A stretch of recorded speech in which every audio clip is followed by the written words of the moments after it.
गुणातीतोऽक्षरं ब्रह्म भगवान् पुरुषोत्तमः जनो जानिदं सत्यं मुच्यते भवबन्धनात्। कृपा करो मुझ ऊपरे सुखनिधि सहजानंद।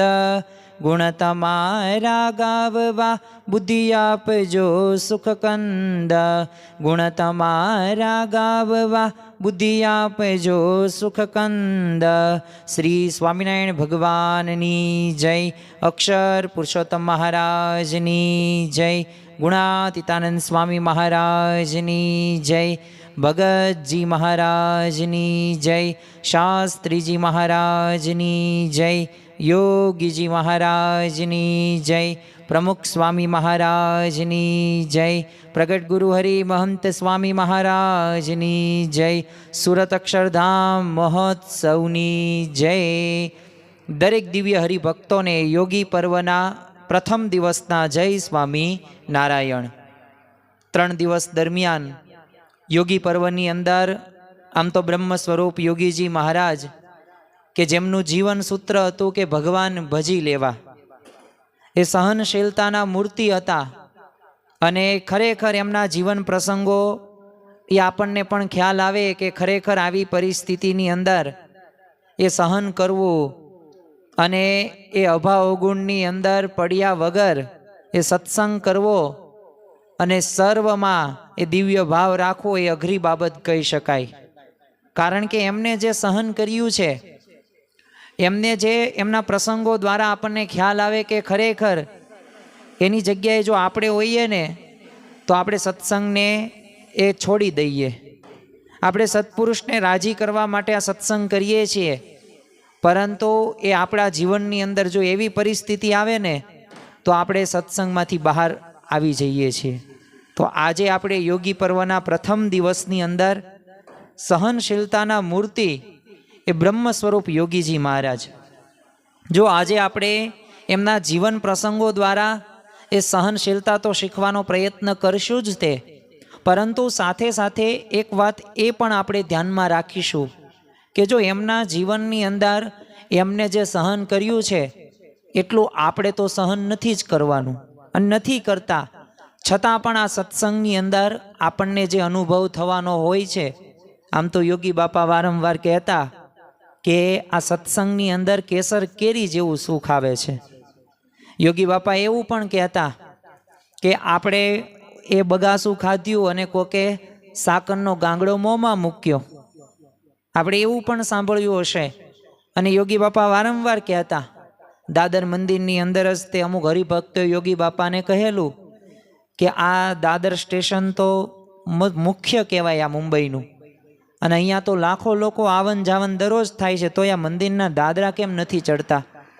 ત્યારે યોગી બાપા કહેતા કે ગુરુ, એમાં મંદિરના દાદરા ન ચડાય। 1000 વર્ષ સુધી એ સોપારી માથે એ ઊંધા માથે તપ કર્યું હોય ને ત્યારે મંદિરના દાદરા ચડવા મળે। યોગી બાપાના આપણે ઘણી બધી વખત વાક્યો એવા પણ સાંભળ્યા હશે કે સહનશીલતા એ જબરો ગુણ છે, સંપ સુવદભાવ ને એકતા, આવું પણ આપણે સાંભળેલું હશે। અને એ દિવ્ય ભાવની અંદર યોગી બાપા આપણે જોવા મળે છે, અને એમની વાણી પાછી અમૃત હર્ષકરણી છે। એક વાક્યો એ સામેવાળા મુમુક્ષુને ગમે તો એવી તો પોતે વાણી વાપરતા હતા। તો એવા બ્રહ્મ સ્વરૂપ યોગીજી મહારાજનો પ્રાગટ્યોત્સવ છે, અને આ યોગી પર્વની અંદર એ આપણે 3 દિવસ માટે એમના ગુણોનું આપણે પ્રસંગો દ્વારા આચમન કરવાના છીએ, અને આપણા જીવનની અંદર આપણે આપણા સત્સંગની લક્ષી અંદર એ આગળ વધીએ। આધ્યાત્મિક માર્ગ, લૌકિક માર્ગ, ઘરની અંદર પણ આપણે કેવી રીતે રહેવું જોઈએ, આધ્યાત્મિક માર્ગની અંદર પણ આપણે સર્વ કોઈ સાધક છીએ તો કેવી રીતે સાધના કરવી જોઈએ, તો એનું ઉત્કૃષ્ટ ઉદાહરણ એ બ્રહ્મ સ્વરૂપ યોગીજી મહારાજ છે। તમે જો કે માણસ આજે વિજ્ઞાન અને ટેકનોલોજીના ઉપયોગથી નવું સંશોધન કરીને આમ કહેવાય ને સુખ સગવડતાના સાધનો વડે પોતાનું જીવન એને અતિ સગવડતા ભર્યું કરેલું છે। આજથી તમે 200-300 વર્ષ પૂર્વે શ્રીજી મહારાજનો એ પ્રાગટ્યોત્સવ થયો, એમનો જન્મ આપણને સ્વાભાવિક રીતે તો ખ્યાલ છે કે તેઓ આ પૃથ્વી ઉપર આવ્યા તો એમનો મુખ્ય લક્ષ્ય હતો કે મારે જીવોનું આત્યંતિક કલ્યાણ કરવું છે, એકાંતિક ધર્મનું સ્થાપન કરવું છે અને અનંત જીવોને કલ્યાણ કરવું છે. તો એ શ્રીજી મહારાજ અને એમના પરમહંસો એટલી બધી સગવડતા નહોતા પોતે અનુભવતા ભોગવતા હતા, જેટલી એના કરતાં પણ 10 ગણી નહીં 1000 ગણી સગવડતાઓ અત્યારે છે આપણી પાસે. ખાવા પીવામાં કેટલી બધી નવીનતા જોવા મળે છે, પહેરવા ઓઢવામાં તમે જુઓ, બોલવા ચાલવામાં જુઓ, હરવા ફરવામાં જુઓ, બધાય ક્ષેત્રની અંદર માણસે એ ઘણું બધું સંશોધન કર્યું છે. આપણે ચંદ્ર ઉપર પણ પહોંચી ગયા, આપણે દરિયાની અંદર પણ પહોંચી ગયા. અરે એટલું જ નહીં, નાનામાં નાની સૂક્ષ્મ એવા સંશોધનો પણ એ આજે માણસ પોતાના બુદ્ધિના બળે અને ભગવાનની દયાથી કરે છે. તમે જો પથ્થર યુગના એક માનવની અને આજના માનવની રહેણી કહેણીની અંદર આમ જમીન અને આસમાનનો તફાવત જોવા મળે છે. પહેલાંના સમયની અંદર કાચું જ બધાય જમતા હતા, કોઈને એટલો બધો વિવેક પણ નહોતો. ને અત્યારે તમે જો કેટલી સત્તા છે, કેટલા બંગલા હોય, મોટરો હોય, પણ છતાં પણ તમે જુઓ કે માણસ પાસે જે શાંતિ હોવી પડે, જે એને આનંદ હોવો જોઈએ, સુખી અને જીવન જીવવાનું છે, તો એ પાછી આ સારું એવી સગવડતાઓ આપી શકતા નથી. એને કાયમ માટે એવું જ કંઈક લાગે છે કે કંઈક તો ખૂટે છે, કંઈક તો એને પ્રાપ્ત કરવાની ઝંખના રહે જ છે. તો જો એટલે એના માટે રાત દિવસ આપણે દોડીએ છીએ. પણ તમે જુઓ કે વસ્તુ બધી પૂરતા પ્રમાણની અંદર છે, પણ છતાં એ વસ્તુની અછતને કારણે બધું હોવા છતાંય આનંદ ભોગવી શકતો નથી. આ આપણી માનસિકતા છે, આપણી વિચારધારા છે. પણ જ્યારે તમે બીજી બાજુ જુઓ કે જેમનો પ્રાગટ્યોત્સવ છે, કે જેમનું પર્વ આપણે ઉજવીએ છીએ, તો એવા બ્રહ્મ સ્વરૂપ યોગીજી મહારાજ કે જેમની પાસે દુનિયાની કંઈ ભૌતિક સંપત્તિ કે સત્તા કે વૈભવ કે મોટર બંગલા એવું કંઈ હતું જ નહીં. આપણી પાસે સગવડતાઓ છે, એમની પાસે કંઈ સગવડતા નહોતી. પણ છતાં પણ તમે જુઓ કે 24 કલાક પોતે અખંડ આનંદમાં રહી શકતા હતા. અંતરમાંથી આનંદના ફુવારા છૂટે. આ સત્સંગનું સુખ તો કેસર કેરી જેવું આવે, આવું આપણે ઘણી વખત સાંભળેલું છે. તો ખરેખર 24 કલાક પોતે આનંદ અનુભવતા. નકર પાયાની પણ એક જીવન જરૂરિયાત વસ્તુઓ જે હોવી પડે એ પણ એ પોતે અનુભવતા નહોતા, એમને મળતી પણ નહોતી. અછત જ તે સામાન્ય રીતે હતું. પરંતુ એમની પાસે એક જે અખુદ ભંડાર હતો ને, અને એ હતો સહનશીલતાનો. અને એ સહનશીલતાના મૂર્તિ સમાન હતા ને, એટલે પોતે 24 કલાક અખંડ આનંદમાં રહી શકતા હતા. હવે બીજી બાજુ આપણી વાત કરવામાં આવે તો આપણે તો સહન કરી શકતા જ નથી. આપણને કોઈક સલાહ સૂચન આપે ને તો આપણે તરત તે સામેવાળા વ્યક્તિને અભાવ અવગુણની વાતો કરવા માંડીએ છીએ. એ વ્યક્તિ સાથે સમથી આપણે વાતો પણ નથી કરતા, અને એટલું જ નહીં, એની સાથે કામ પણ નથી કરતા. એટલે યોગી બાપા તો કહેતા કે કોઈક મને વઢે ટોકે તો ગુરુ ગમે, કારણ કે એનાથી સુધરાય. જ્યારે આપણા જીવનની અંદર તો આ વિચારની આપણે રોપણી જ કરી નથી. 1970ની અંદર લંડન ટાઈમ્સના એક પ્રેસ રિપોર્ટરે યોગીજી મહારાજને એક પ્રશ્ન પૂછેલો કે આપને ક્યારેય આમ મૂંઝવણ થઈ છે? હવે આપણને જ્યારે આ પ્રશ્ન પૂછવામાં આવે ને ત્યારે આપણે તો તરત શું કહી દઈએ? ક્યારની મૂંઝવણ કહું? 5 દિવસ પહેલાંની મૂંઝવણ કહું? 2 દિવસ પહેલાંની કહું? આ ઘરે હું જમીન આવ્યો તો કલાક પહેલાંની મૂંઝવણ કહું કે 5 મિનિટ પહેલાંની મૂંઝવણ કહું? એટલે આપણી પાસે જ મૂંઝવણોના ઢગલા હોય છે. પણ પ્રમુખ યોગી બાપાના પ્રશ્ન પૂછ્યો ને ત્યારે યોગી બાપાએ કહ્યું કે નિશંકપણે પાછું હાથનું લટકું કરીને કીધું કે જિંદગીમાંય નહીં. હવે આપણે તો આવું બોલી જ ન શકીએ. તો જો મૂંઝવણ માત્રને એક ક્ષણ માત્રમાં નાશ કરી નાખે એવો એટમ બોમ્બ રૂપી ગુણ એટલે કે સહનશીલતા યોગીજી મહારાજનો એક પર્યાય કહેવાય, સમાનાર્થી શબ્દ કહેવાય. એટલે ખરેખર જો આપણે સદાય જો આનંદમાં રહેવું હોય ને તો એના માટે એ આપણે આ સહનશીલતા આપણે કેળવવી જ પડે. પ્રમુખ સ્વામી મહારાજને એક વખત એક સેવક સંતે પ્રશ્ન પૂછેલો કે હે બાપા, તમે આ સહન કરવું આ વાત ઘણી વખત કરો છો, પણ ક્યાં સુધી સહન કરવાનું? એને કંઈક લિમિટ તો હોય ને, એની કંઈક પરાકાષ્ઠા તો હોય ને. ત્યારે પ્રમુખ સ્વામી મહારાજે કહ્યું કે જીવંત પર્યંત સુધી સહન કરવાનું છે. તો જો આપણે સુખી થવું છે, આપણે આગળ વધવું છે, તો સહન આપણે જ કરવું પડશે. સામેવાળો વ્યક્તિ સુધરે કે ન સુધરે, પણ આપણે સુધરી જઈએ, આપણે સહન કરીએ તો આપણે શાંતિ અને સુખ અને આનંદમાં વર્તી શકીએ. તો આજે આપણે યોગીજી મહારાજના જીવનની અંદર એમને ઘણી બધું સહન કરેલું છે, કોઈ એક વિભાગ નહીં, બધા ક્ષેત્રની અંદર, કે જેનાથી આપણને આજે પ્રથમ દિવસે જ તે ઘણી બધી પ્રેરણાઓ પ્રાપ્ત થશે. અને આ યોગી પર્વનો પ્રથમ દિવસ પૂરો થશે ત્યારે પણ આપણને ખ્યાલ આવશે કે ખરેખર આમાંથી આપણે તો આટલું બધું સહન કરવાનું આવતું જ નથી, છતાં પણ આપણે કેટલી બધી ફરિયાદો કરીએ છીએ, આપણે કેટલી બધી તે ભગવાનનો સંતનો એ વાંક કાઢતા હોઈએ છીએ. જો યોગી બાપાના જીવનની અંદર એમને દેહનો પણ ઘણી બધી વખત અનાદર કરેલો છે. તપ ઉપવાસ તમે જુઓ, દેહિક પીડા તમે જુઓ, પીડાભર્યું તમે વિચરણ જુઓ, અને અપમાન અને તિરસ્કારમાં કોઈ સહન ન કરી શકે, પણ યોગીજી મહારાજે એ પણ કરેલું છે. તો આમ કહી શકીએ કે બધા ક્ષેત્રની અંદર યોગી બાપા સહન કરતા હતા. તો આજે આપણે એમના જ તેવા જીવન પ્રસંગો જોવા છે કે જે પ્રસંગો એ આપણને અંતરદ્રષ્ટિ કરાવે, જે આપણને એક સાચી દિશામાં આગળ વધારે. પ્રથમ જ તે આપણે વાત કરીએ તો યોગી બાપાએ દેહનો અનાદર એટલે કે સહન પણ બહુ કરેલું, દેહ સંબંધી જ. તમે જુઓ કે આજે માણસે પોતાના મનમાં આમ કંઈક ગોઠવી દીધેલ કોઈક પરિસ્થિતિ હોય ને, તો એમાં થોડોક ફેરફાર થાય ને એટલે આમ બે બાકડો બની જાય, ચિંતિત થઈ જાય. લગ્ન પ્રસંગની અંદર ઘણી વખત આપણે જોયું હશે, કંઈક નક્કી કરેલું હોય અને ન થાય ને તો એને ગમતું નથી. તમે જો આજે માણસ પોતે સૂવા માટેની પથારી હોય, નાહવા માટેનું ગરમ પાણી હોય, પછી એને જે સ્વાદ જોઈએ તો એવી દાળ જોઈએ, શાક જોઈએ, એવી રોટલી જોઈએ, પછી રોટલીમાં એ મોણ ન હોય તો એને ગમે નહીં. પછી એને તે જે વાહનની અંદર મુસાફરી કરવી હોય તો એવું જ વાહન હોવું જોઈએ. એટલે આમ કહી શકાય માણસરોને એ પોતે આખો દિવસ એને કંઈક તંત્ર એના મનની અંદર એને સેટ કરેલું છે. એટલે કે આપણને એને અંગ્રેજીની અંદર રૂટીન પણ કહી શકીએ. અને જો દૈનિક ક્રમની અંદર કંઈક ફેરફાર થાય અથવા તો મનમાં ગોઠવેલી પરિસ્થિતિમાં થોડોક વિક્ષેપ આવે, થોડીક એવી પરિસ્થિતિ એના નક્કી પ્રમાણે ન થાય, તો એ માણસની પાસે સગવડતા હોવા છતાં પણ એ માણસ પોતે અપસેટ થઈ જાય, એને ગમતું નથી. તો આનું કારણ શું છે? સહન શક્તિનો અભાવ. યોગીજી મહારાજ તમે જુઓ કે પોતાના શરીરને એમને પહેલેથી જ તે એવું કેળવી નાખેલું, કંઈ વાંધો જ ન આવે.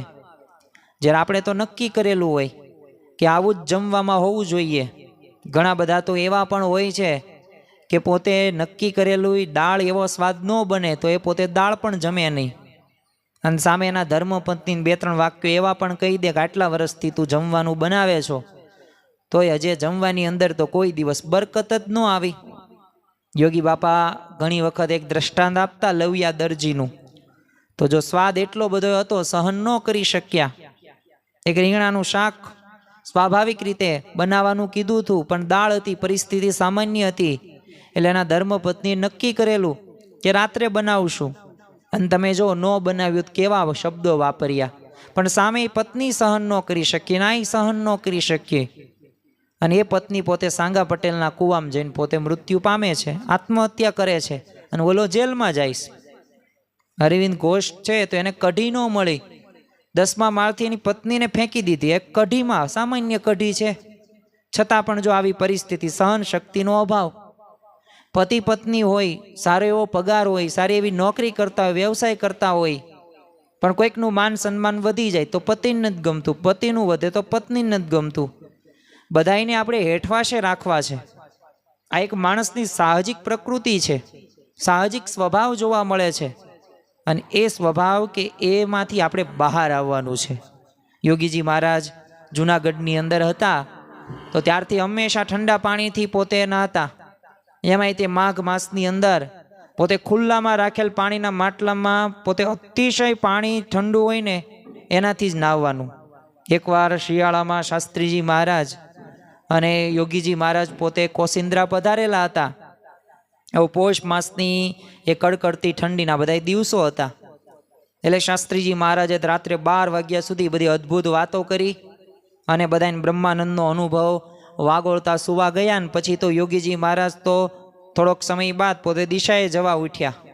પછી તો આવીને ધૂળથી હાથ ધોયા અને ચોકડી પાસે પાણીના છે ને માટલા ભરેલા હતા.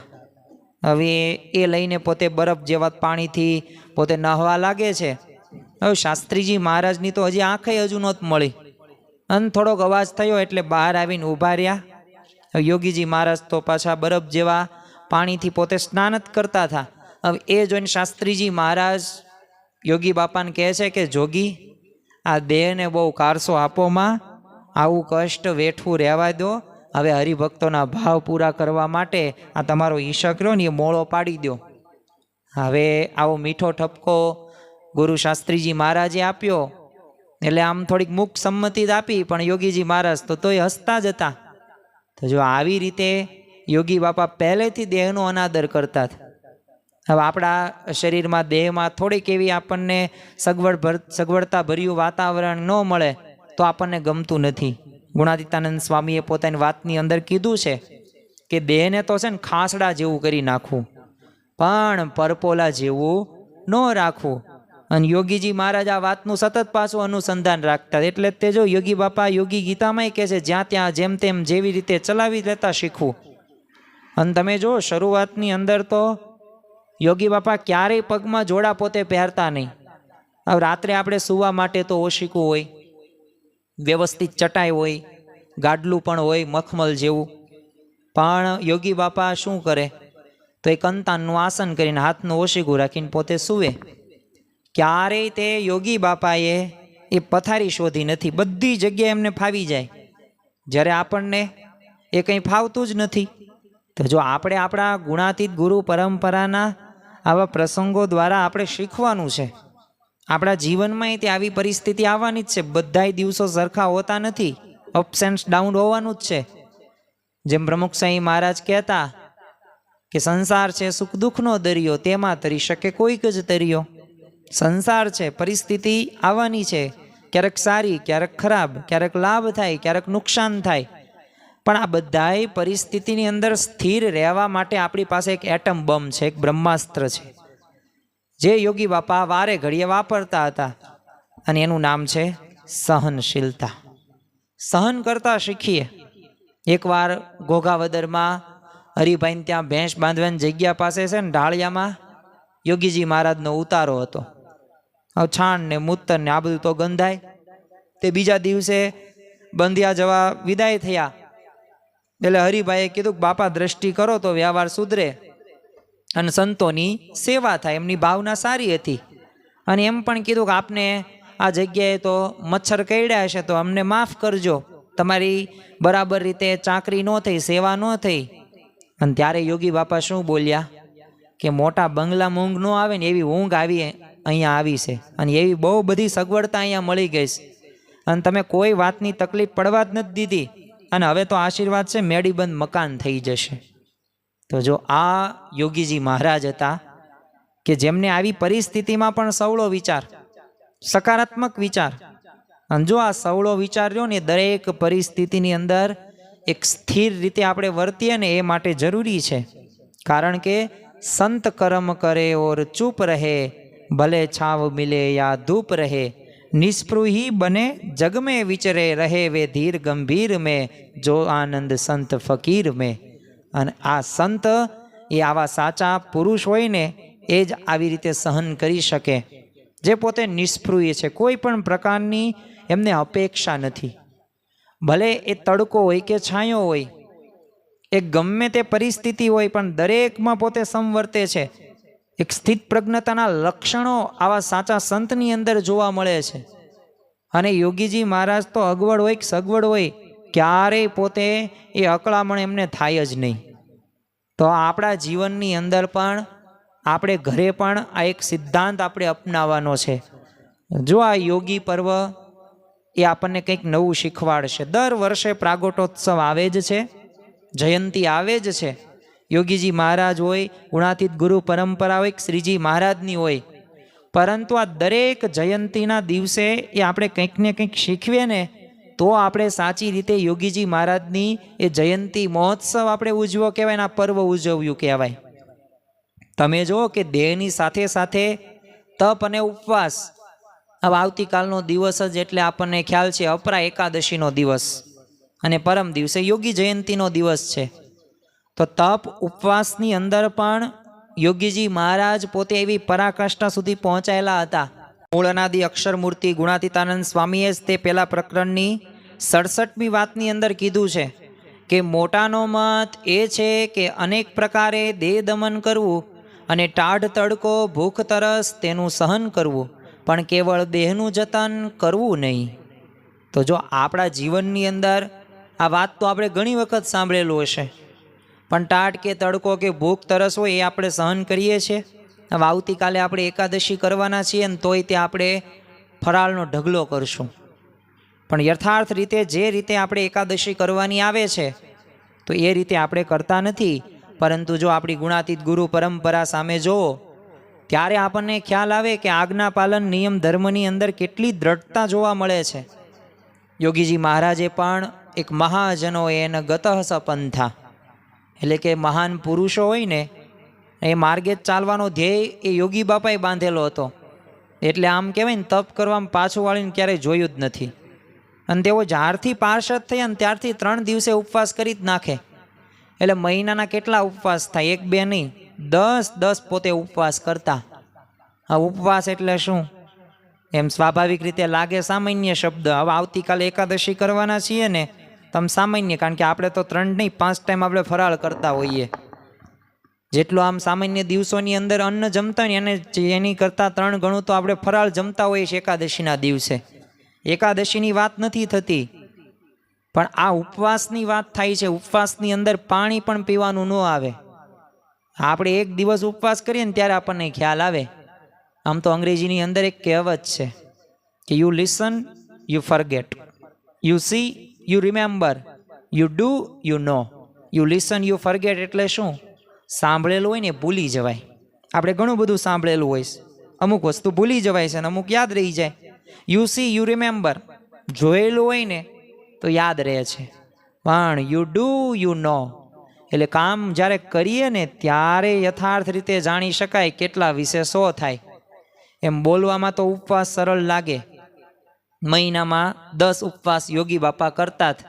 2-3 દિવસ થાય ને ઉપવાસ કરી જ નાખે, 2 દિવસ થાય ને ત્રીજા દિવસે ઉપવાસ. એ બોલવામાં સારું લાગે.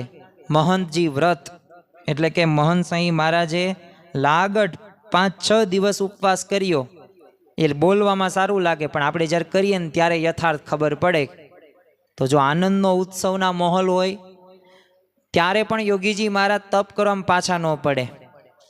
આપણે ક્યારેક બહાર લગ્ન પ્રસંગની અંદર જમવા જવાનું થાય ને ખબર હોય કે એકાદશીનો દિવસ છે તો આપણે તરત તે ત્યાં એકટાણું કરી નાખીએ.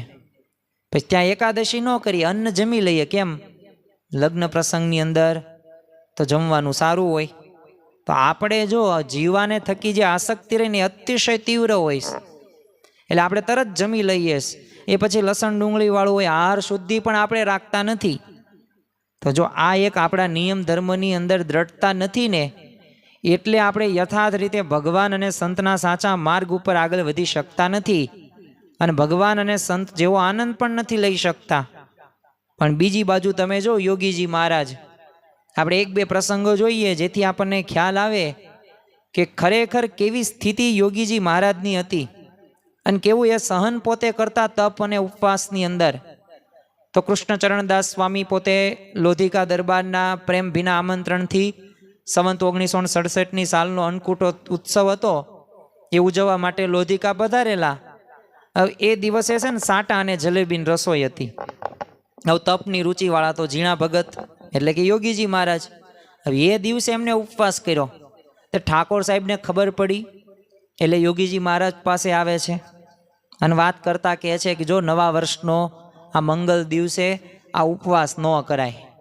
અને ઝીણા ભગતને બહુ સમજાવ્યું અને ભોજન લેવાનો આગ્રહ કર્યો, પરંતુ ઝીણા ભગતે પેટમાં દુખાવાનું બાનું કાઢી નાખ્યું અને પોતે સાટા અને જલેબી જમતા નથી ને ઉપવાસ જ કર્યો. તો એ જો આ યોગીજી મહારાજની સ્થિતિ છે, એવા આપણને ગુણાતીત ગુરુ પરંપરા મળેલી છે, એવા આપણા યોગીજી મહારાજ હતા. ચાતુર્માસની અંદર એ તપ્ત કૃચ્છ વ્રત હોય, ચાંદ્રાયણ હોય કે ધારણા પારણા હોય, તો આ બધાય વ્રતો છે ને પરમ આદર થકી અને પાછા ઉત્સાહ સાથે દેખાડવા માટે નહીં, પરાયણે નહીં, બીજાને રાજી કરવા નહીં, બસ ગુરુ અને ભગવાનને રાજી કરવા માટે એ પોતે સાહજિક રીતે કરતા. એટલે તેમના અસીમ તપને લીધે જૂનાગઢની સંત મંડળીમાં એમને જોગી એવા લાડીલા નામથી બધા બોલાવતા. યોગીજી મહારાજ ઘણી વખત કહેતા, અમે કોઈ હઠયોગ સિદ્ધ કર્યો નથી, યમ નિયમ આસન પ્રાણાયામ પ્રત્યાહાર ધ્યાન ધારણ સમાધિ આવા અષ્ટાંગ યોગ આવે અને 8મું અંગ સમાધિ કહેવાય. પણ જૂનાગઢમાં પોતે તપ કરતા એટલે બધા અમને જોગી કહીને બોલાવતા. ગોંડલમાં એકવાર હરિભક્ત રસોઈ આપવા આવેલા, તો શાસ્ત્રીજી મહારાજે યોગીજી મહારાજને બોલાવીને બધી બાબત જણાવી. તો ઠાકોરજીને થાળ ધરાવીને યોગીજી મહારાજ તો બધાને પ્રેમથી જમાડ્યા અને બધાએ જમીન બપોરની કથામાં બેસી ગયા. તો શાસ્ત્રીજી મહારાજે ચાલુ સભામાં પૂછ્યું, જોગી મહારાજ ક્યાં છે? તો કોઈ બોલ્યું નહીં. ફરી પૂછ્યું, તેઓ જમ્યા કે નહીં, તપાસ તો કરો. અને 2-3 હરિભક્તોએ મોકલ્યા. તપાસ કરતા ખબર પડી કે યોગીજી મહારાજ તો વાસણ ઉટકતા હતા. ત્યાં હરિભક્તો પહોંચ્યા. તે હરિભક્તોએ કીધું કે શાસ્ત્રીજી મહારાજે પૂછાવ્યું છે કે તમે જમ્યા? તે યોગીજી મહારાજ હસતા હસતા કે આજે તો મારે ઉપવાસ છે. તે હરિભક્તોએ તો પછી જ્યારે શાસ્ત્રીજી મહારાજને વાત કરી અને ઉપવાસ ન કરવા દેવાય પ્રાર્થના કરીને, ત્યારે શાસ્ત્રીજી મહારાજે કીધું કે તમને આવું થાય છે, પણ જોગીના ચહેરા ઉપર જુઓ, બસે લોહી ચડ્યું હશે, એવો એને આનંદ દેખાય છે. આ તો જૂનાગઢના જોગી છે અને એમને તો ઉપવાસના દિવસે અમૃતના ઓડકાર આવે.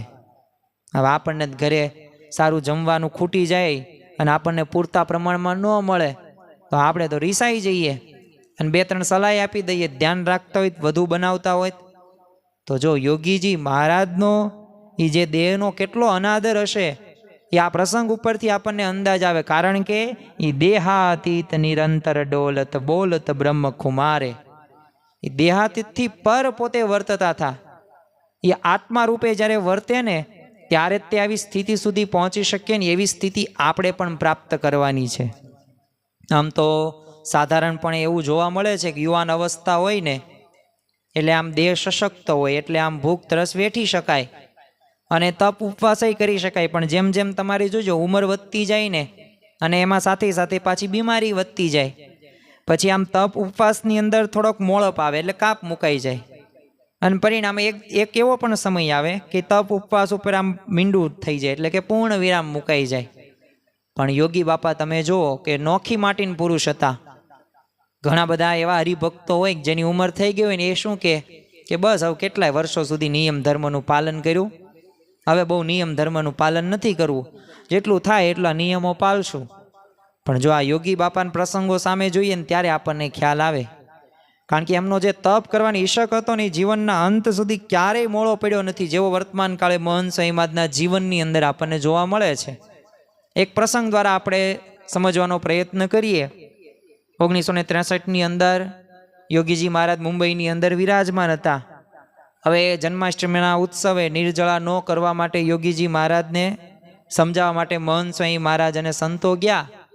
તે યોગીજી મહારાજ કે જો હું તમને અક્ષરધામમાં બેસાડી દઉં, છેલ્લો જન્મ કરાવી દઉં, પણ મને ઉપવાસ તેમ કરવા દો. તો રામચરણ સ્વામી કે શાસ્ત્રીજી મહારાજ તો 3 એકાદશીઓના જ ઉપવાસ કરવાને કહેતા, તો બીજા નહીં, એટલે 5માંથી બીજા નહીં એમ.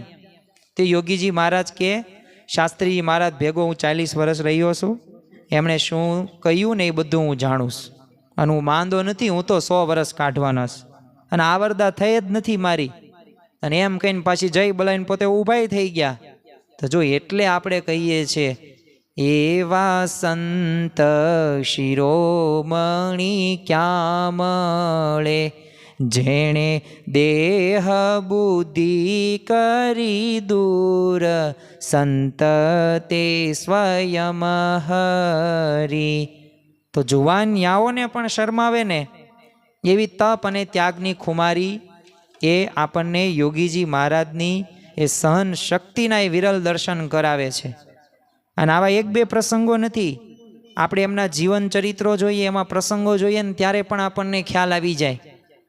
અરે સાથે સાથે એક સહનશીલતાના મૂર્તિ સમાન યોગીજી મહારાજ પોતે દેહિક પીડા પણ એટલી જ અનુભવતા હતા.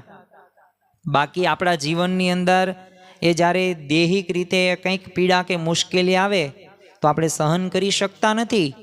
વ્યક્તિ કેટલી સહનશીલ છે તો એનો પરમ ક્યારે ખ્યાલ આવે આપણને, એની પરખ ક્યારે થાય? તો માંદગી દરમિયાન થાય.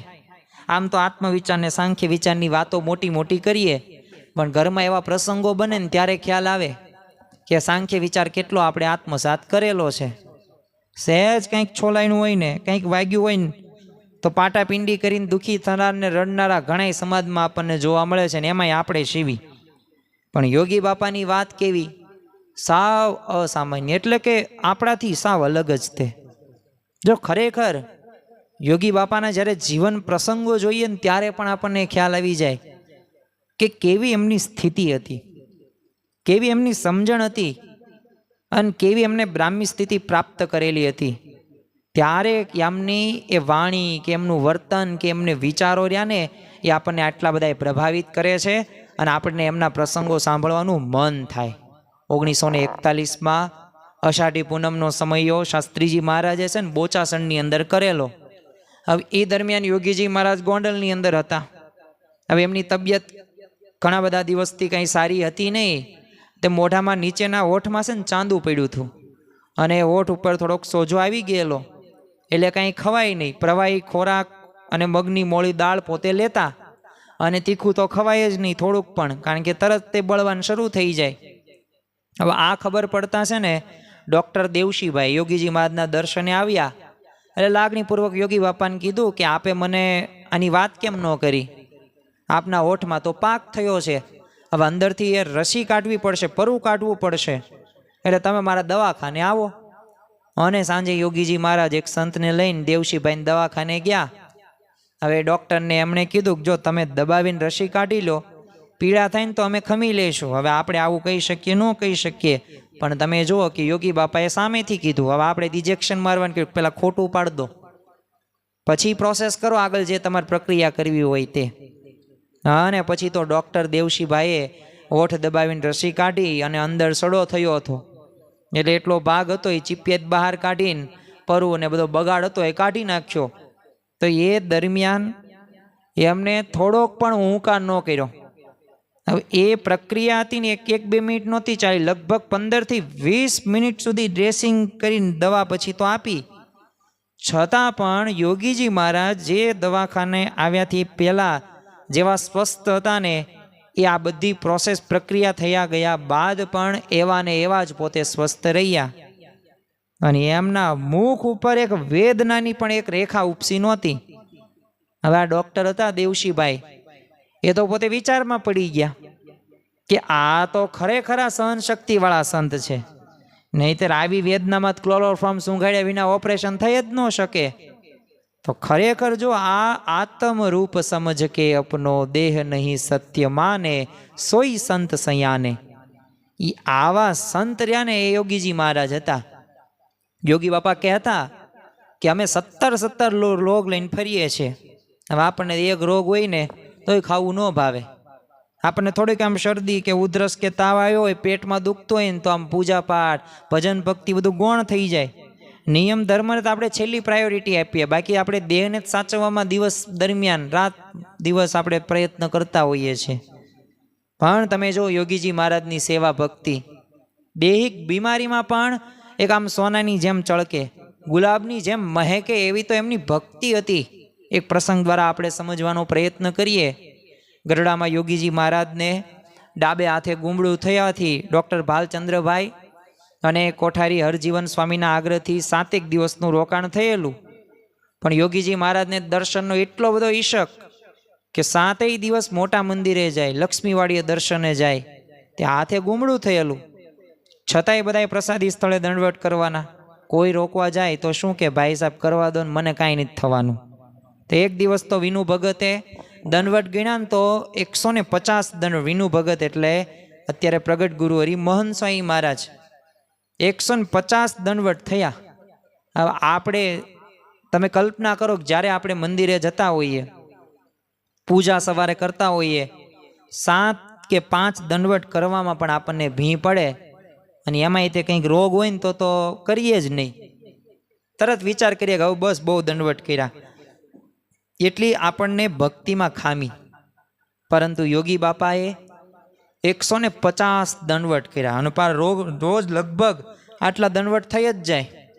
તો વિચાર કરો, 150 ગુણ્યા તમે 7 કરો તો એ ખ્યાલ આવી જાય 1000 ઉપર તો દંડવટ. એમને આવા ગુમડાનો સતત દરજ ચાલુ હતો તોય તે એમને ગણકાર્યું નહીં, ના દંડવટ એમને કર્યા, એમની જો ભક્તિ. તો આવા પ્રસંગો રહ્યા ને એ આપણને ખરેખર પ્રેરણા આપે એવા છે. અને આ એક પ્રસંગો રહ્યા ને એ આપણને ખ્યાલ આવે કે ખરેખર સહનશીલતાના મૂર્તિ એ બ્રહ્મ સ્વરૂપ યોગીજી મહારાજ હતા. હવે આપણા જીવનની અંદર આપણે જોઈએ ને ત્યારે આપણને ખ્યાલ આવે કે આપણે તરત ભક્તિને ગૌણ કરી નાખતા હોઈએ છીએ.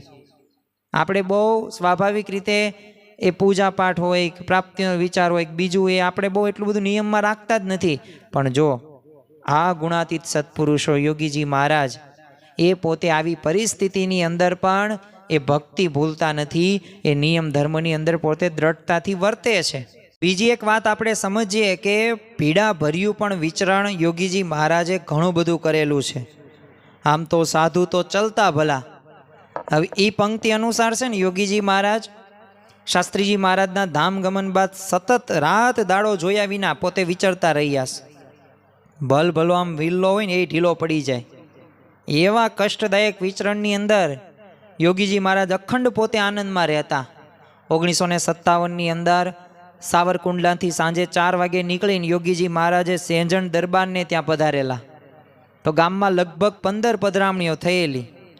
તો ત્યાંથી પોતે એ સ્વાભાવિક રીતે શેરણા થઈને ભમોદરા પહોંચેલા. ત્યાંય તે યોગીજી મહારાજનું સ્વાગત થયેલું. પછી હરિલાલ માસ્તર ને ગોરધનભાઈ મિસ્ત્રી હતા, એ બધા ભક્તોએ પ્રેમથી સેવા કરી. રાત્રે 1 વાગ્યે સાવરકુંડલા પોતે જવા નીકળેલા. રસ્તામાં પિયાવા ગામના હરિભક્તો હતા, એ પોતે પેટ્રોમેક્સ લઈને રાતના 9 વાગ્યાનીથી કડકડતી ઠંડીમાં યોગીજી મહારાજની રાત જોતા હતા. એટલે ત્યાં યોગીજી મહારાજ ઊભા રહ્યા.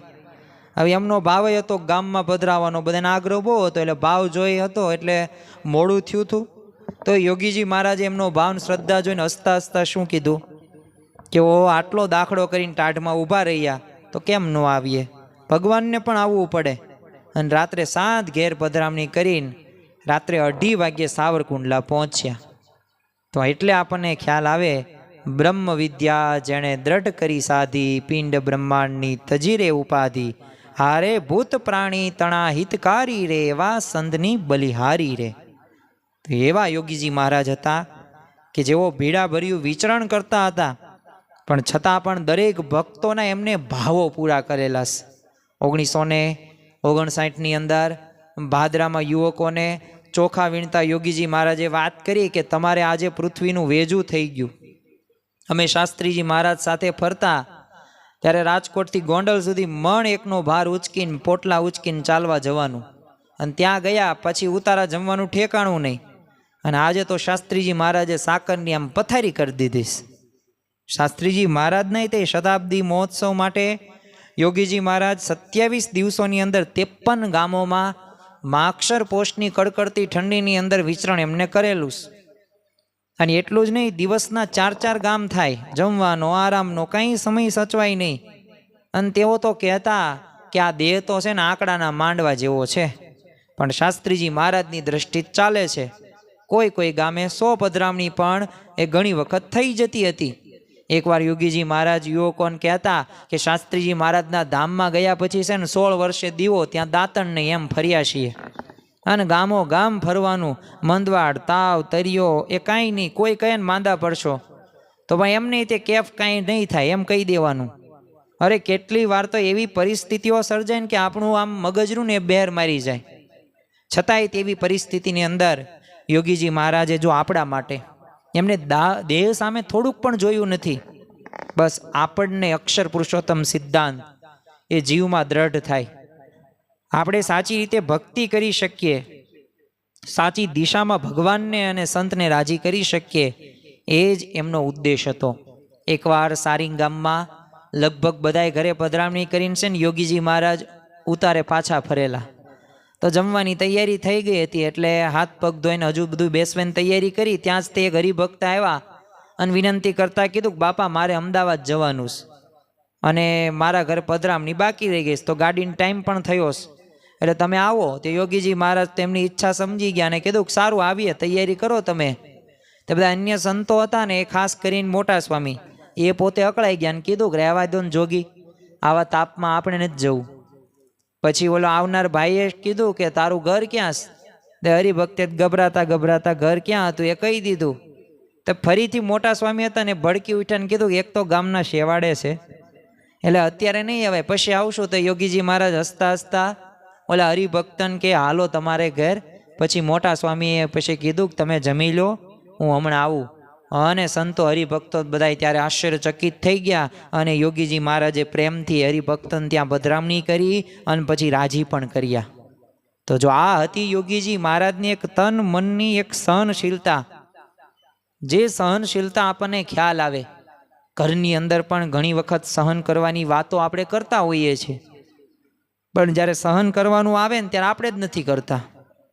તો આપણે સહન કરવાનું છે અને એ કરીશું ને તો ખરેખર એવી સ્થિતિ સુધી આપણે પહોંચશું જો આપણે અક્ષરરૂપ થવાનું છે અને પુરુષોત્તમની ભક્તિ કરવાની છે.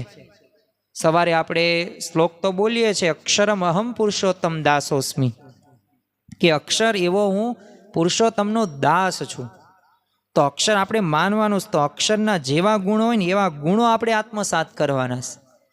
આપણી સામે આ એક આદર્શ છે, રોલ મોડલ છે, એવા પ્રગટ ગુરુ હરિમોહન સ્વામી મહારાજ. તો એમના જેવા ગુણો આપણે આત્મસાત કરવાના છે અને એવા જ્યારે ગુણો હશે એવી સ્થિતિ સુધી આવશું ને ત્યારે આપણે પણ ઘરની અંદર બીજાને પ્રેરણા આપણે આપી શકીશું. અપમાન કે તિરસ્કાર હોય ને તો એમાંય યોગીજી મહારાજ કેટલું સહન પોતે કરતા. આમ તો યોગીજી મહારાજની એ સહનશીલતાના દર્શન છે ને આપણને થાય જ છે ઘણા બધા એવા પ્રસંગો દ્વારા, અપમાન તિરસ્કારોના. પણ માણસ છે ને આપણા જીવનની અંદર આપણે જોયું હશે કે સહન આપણે અપમાન તિરસ્કાર નથી કરી શકતા. હજી કોઈક જમવાનું ન આપે ને તો ચાલે, પણ કોઈક આપણું અપમાન કરે, કોઈક આપણો તિરસ્કાર કરે, કોઈક આપણને બોલાવે નહીં તો આપણને ખોટું લાગી જાય. કહેવાય છે ને કે વાણીનો ઘા તલવારના ઘા કરતાં પણ વધુ પીડાદાયક છે. યોગીજી મહારાજ જો પોતાના જીવનની અંદર અનેક વાર અપમાન તિરસ્કાર સહ્યા. એટલું જ નહીં, માર પણ ખાધેલો. સંવત 1966ની અંદર યોગીજી મહારાજ જીણા ભગત તરીકે જુનાગઢ મંદિરમાં રહેતા. તો ત્યારે એકવાર એમને છે ને મંડેર ગામના વિચરણ માટે જવાનું થયેલું.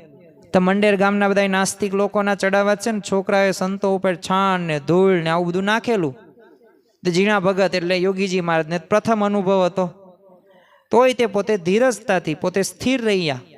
ત્યાં રસ્તામાં બધા અન્ય સંતો હતા, એ મંડેરના લોકો ઉપર બળાપો કાઢતા. એટલે જીણા ભગત ત્યારે કીધું કે સારું ને આપણું શરીરનું ને પ્રસાદીનું થયું. હવે આવો સવળો વિચાર આપણને આવે ન આવે, પણ આ યોગી બાપાના જીવનની અંદર જોઈએ ત્યારે ખ્યાલ આપણને આવે. એકવાર યોગીજી મહારાજ વણનામાં ગામમાં હતા, તો યોગીજી મહારાજની દાંત બહુ દુખતી હતી. એટલે શેક કરતા હતા, એટલે વિનુ ભગત યોગીજી મહારાજના પગ દાબી રહ્યા હતા ને ત્યાં ઘણા બધા વખતથી એમના મનની અંદર એક પ્રશ્ન તો ઘોળાતો જ હતો. એટલે વિનુ ભગતે યોગીજી મહારાજને પૂછ્યું કે આ પગની પિંડીમાં એટલો મોટો કાળો ડાઘ કેવી રીતે થયો? એટલે યોગીજી મહારાજ તો કાંઈ બોલ્યા નહીં. એટલે વિનુ ભગતે ઘણો આગ્રહ શરૂ જ રાખ્યો. તો યોગીજી મહારાજ કોઈ ન સાંભળે ને એમ ધીરે જ કીધું કે વિજ્ઞાનદાસ સ્વામીએ છે ને સાણથીથી ચીટીઓ ભરેલો અને લોચો બહાર કાઢી નાખેલો. હવે આ વિનુ ભગતે સાંભળ્યું ને એવી અરેરાટી થઈ ગઈ. પછી વિજ્ઞાનદાસ સ્વામીએ પાપેલા કષ્ટની બધી વાતો હતી યોગીજી મહારાજ પાસેથી એ જાણવા બધી ઘણી બધી કોશિશ કરી, બહુ પૂછપરછ કરીને ત્યારે યોગીજી મહારાજે થોડીક વિગત કીધી, પણ એટલું કીધું કે 100 વાર ધુબા પાટું લાકડી વેલણથી માર્યા હશે. તે વિનુ ભગત કે 100 વાર? ખરેખર સાચું? યોગીજી મહારાજ કે હા ગુરુ, 100 થી ઉપર. તે વિનુ ભગત કે તો તમારે કોઈ હરિભક્ત સંતોને કહો નહીં તમે? યોગીજી મહારાજ કે ગુરુ ઈ નો કહેવાય, કહીએ જ નહીં. કોઈ પૂછે તેમ કહી દે કે એવું જ કાંઈ છે જ નહીં અને મારા સારા માટે વટેશ. તો ભલે વધે. એક વાર તો સોખડા મંદિરમાં એ મેળા ઉપરથી ધક્કો મારી નીચે ફળિયામાં ફેંકેલા. સવાર 4 વાગેલા હતા, રક્ષા થઈ, કાંઈ ન થયું. હવે આવી તો ઘણી બધી વાતો યોગીજી મહારાજે એ વિનુ ભગતને એ દુખતી દાઢે શેક કરતા કરતા ત્યારે કહેલી. જો ખરેખર આપણને ખ્યાલ આવે કે આવી પરિસ્થિતિ આપણે ક્યાં સહન કરીએ છીએ, છતાં પણ કેટલી ફરિયાદો આપણે કરીએ છીએ આપણા જીવનની અંદર. પરિવારના સભ્યો પ્રત્યે આપણે કેટલો અણગમો રાખીએ છીએ. ઈ સોના જેવા શુદ્ધ સંતો અગ્નિ માહે ઓરાયજી, કસોટી ટાણે ઓછા ન ઉતરે, સોય ટચના સદાય રે, સાધુ એમ ઓળખાય. એ સોનું રહ્યું ને એ ક્યારે ઓળખાય? લોખંડ હોય બીજી ધાતુ હોય ને, જમીનમાં દાટી દો ને થોડાક દિવસ પછી એ ખવાઈ જાય, રંગ બદલાઈ જાય, પણ સોનાનો રંગ ક્યારેય ન બદલાય. એમ આવા સંત રહ્યા ને એ ખરેખર સોના જેવા શુદ્ધ છે, 100 ટચના છે, પવિત્ર છે, એ આપણને ખ્યાલ આવે. અને એટલું જ નહીં, 1-2 વર્ષ નહીં, 17 વર્ષ સુધી એ ગુરુ વિજ્ઞાનદાસ સ્વામીની ટોકણી, માર ને તિરસ્કાર એ મૂક વદને સહન કર્યું છે યોગીજી મહારાજે. કોઈને કીધું પણ નથી.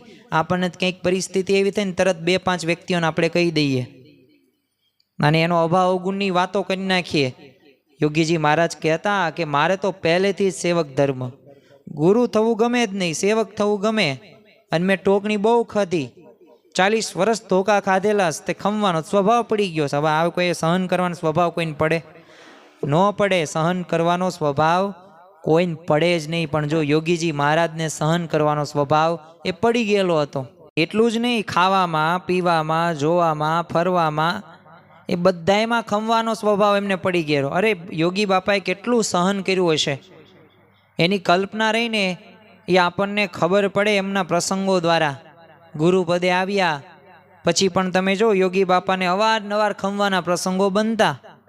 હવે ગુરુ બની જાય, પ્રમુખ બની જાય એટલે સ્વાભાવિક રીતે એવી પરિસ્થિતિ, એમની પાસે હોદ્દો આવી જાય, પાવર આવી જાય. પણ જો બ્રહ્મ સ્વરૂપ યોગીજી મહારાજે છતાં પણ સહન કર્યું છે.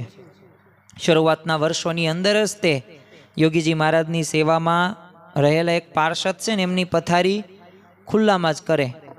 તે યોગી બાપા એમને વિનંતી કરે કે ભાઈ સાહેબ, હવે શરીર નથી ખમાતું, એટલે પથારી અંદર ઓરડામ કરો તો સારું. પેલો પાર્ષદ હોય ને એ શું કે યોગી બાપાને કે પહેલાં માટલાના ઠંડા પાણી જ નાતા હતા ને, તે અત્યારે કેમ શરીર ન ખમે? પથારી તો બહાર જ કરીશ અને બહાર જ સૂવું પડશે, અંદર નહીં સૂવાનું મળે. હવે તમે વિચાર કરો, ગુરુ કોણ ને ચેલો કોણ? હવે આવા સંજોગોની અંદર પણ યોગીજી મહારાજ પોતે શાંત રહીને સહન કરતા. ગઢડાના કોઠારી અરજીવન દાસે યોગીજી મહારાજ તરફથી છે ને થોડો અસંતોષ રહ્યા કરતો. એમને લાગતું કે જોગીને છે ને વ્યવહાર ચલાવતા કંઈ આવડતું નથી, એટલે એમનાથી યોગીજી મહારાજને ન બોલવાના શબ્દો પણ અવારનવાર બોલાઈ જાય. તો એકવાર તો યોગીજી મહારાજને કીધું કે જોગી તમને બધો વ્યવહાર બગાડોસ, કોઈને કંઈ કહેતા જ નથી, બધા મન ફાવે એમ કરે, તમને કંઈ આવડતું જ નથી. એ યોગીજી મહારાજ તો એકદમ હાથ જોડીને પોતે નિર્દોષ ભાવે, એક દાસ ભાવે શું કીધું કે તમે સાચું કહો છો, હું તો કોઈને કહી ન શકું, તમને ન કહી શકું, બીજાને કોઈ ન શકું. આ તો બધું શાસ્ત્રી મહારાજની દ્રષ્ટિ ચાલે છે, એટલે તમે પ્રાર્થના કરો, આશીર્વાદ આપો, હું પણ પ્રાર્થના કરું. હવે આવો નિર્દોષ ભાવ સાંભળીને કોઠારી તો પછી હસી પડ્યા. પણ આપણને ખ્યાલ આવે કે કેવો નિર્દોષ ભાવ, કેવી એમની નિર્દોષતા આપણને દેખાય છે. એટલે જ તે આપણે કહીએ છીએ, જોગીડો દેખાય કેવો, જાણે વિશ્વભર જેવો, સદગુણ ભરેલો, સાધુ સૌને ખમે. અને ખરેખર બધાયનું સહન યોગી બાપાએ કરેલું છે. આ 3 દિવસ જે આપણે યોગી પર્વમાં યોગીજી મહારાજના અલગ અલગ વિષય ઉપર આપણે મળવાના છીએ, તો ખરેખર આ પ્રસંગો રહ્યા ને, એ આ પ્રસંગોમાંથી આપણે કંઈક શીખવાનું છે. આપણા જીવનમાં તે પરિસ્થિતિ આવી તો બનતી જ નથી, સાવ સામાન્ય પરિસ્થિતિ બને, પણ છતાં પણ સહન આપણે કરતા નથી. આજના દિવસે એક વસ્તુ જ આપણે શીખવાની છે. ભલે આપણે પ્રસંગો અઢળક સમજ્યા, અઢળક સાંભળ્યા ખરી, પણ એક જ વાત કે આપણા જીવનની અંદર જ્યાં ત્યાં જેમ તેમ જેવી રીતે ચલાવતા શીખવાનું. ઘરની અંદર, પરિવારની અંદર, સમાજની અંદર, કુટુંબની અંદર, મંદિરની અંદર, દરેક ક્ષેત્રની અંદર આપણે સહન કરવાનું. અને સુખી થવું હશે ને તો આપણે જ સહન કરવું પડશે. આવા તો ઘણા બધા પ્રસંગો છે યોગીજી મહારાજના કે આમ કહી શકાય અધ્યાત્મ માર્ગની અંદર એક આમ સહનશીલતાનો સર્વોચ્ચ આદર્શ સ્થાપિત કર્યો હોય ને, તો એ આપણને એમની સાધુતા, એમની ગુણાતીત સ્થિતિના દર્શન આપણને કરાવે છે. તમે જો લાખો સંતો ભક્તોના જીવન પ્રાણ હતા, પણ છતાં યોગીજી મહારાજ હંમેશા પોતે શાંત, અને પાછા નમ્ર રહેતા. ભક્તોને અમુક વિચિત્ર સ્વભાવો હોય તો એમાંય ઘણી સહજતાથી પોતે લેતા, ક્યારેય પોતે ઉગ્ર થાય નહીં. તો જો આમ યોગીજી મહારાજ સહનશીલતાની મૂર્તિ હતા. એમણે પોતાના જીવનકાળ દરમિયાન દેહે કરીને પણ ઘણા બધા કષ્ટો સહન કર્યા છે. અરે નાના મોટા પારકા પોતાના બધાયને એ સહન કરેલા છે, અનેક વાર ખમ્યા છે. અને એટલે લાખો ભક્તોના હૃદય સમ્રાટ એ યોગીજી મહારાજ બનેલા હતા. તેઓ કહેતા, મેં બધાનું સાચવ્યું છે, બધાની સેવા કરીશ, કોઈનું અપમાન નથી કર્યું, કોઈનો તિરસ્કાર નથી કર્યો, એટલે બધાને મારા ઉપર હેત થાય છે. તો આપણે પણ આપણા ઘરની અંદર આપણે બધાએ આપણા ઉપર હેત કરે, પ્રેમ કરે ને, તો એના માટે આપણે આવું સહન કરવાનો ગુણ આપણે શીખીએ. અને સહન કરવું ને યોગીજી મહારાજની જીવનશૈલી હતી. કારણ કે હાજી ભલા સાધુ તનકી ઉપાધિ તહે સોઈ સાધુ. યોગીજી મહારાજ કહેતા કે આ કીર્તન અમારી માલિકીનું છે.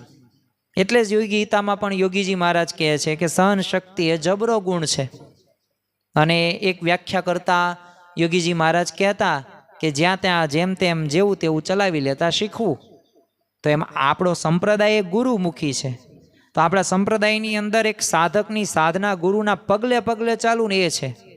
તો યોગીજી મહારાજની એક અતુલ્ય સહન શક્તિનો ગુણ જો આપણે કેળવીએ ને તો દૈહિક દુઃખ કે માન કે અપમાન કે તિરસ્કાર ગમે એવા પ્રસંગો ન આવે, એમાં યોગીજી મહારાજ જેવી સ્થિરતા આપણે પણ જાળવી શકીએ.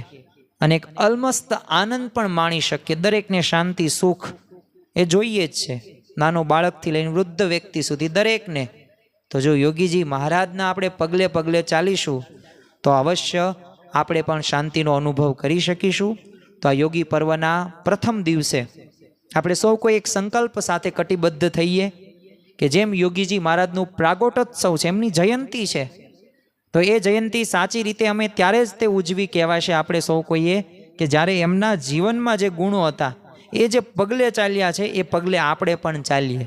તો આજના દિવસે મહારાજ સ્વામીના ચરણોમાં પ્રાર્થના કરીએ કે આપણા જીવનની અંદર પણ આ સહનશીલતાનો ગુણ આપણે આત્મસાત કરીને ભગવાન અને સંતને રાજી કરી શકીએ. એ જ આજના દિવસે પ્રાર્થના. શ્રી સ્વામિનારાયણ ભગવાનની જય.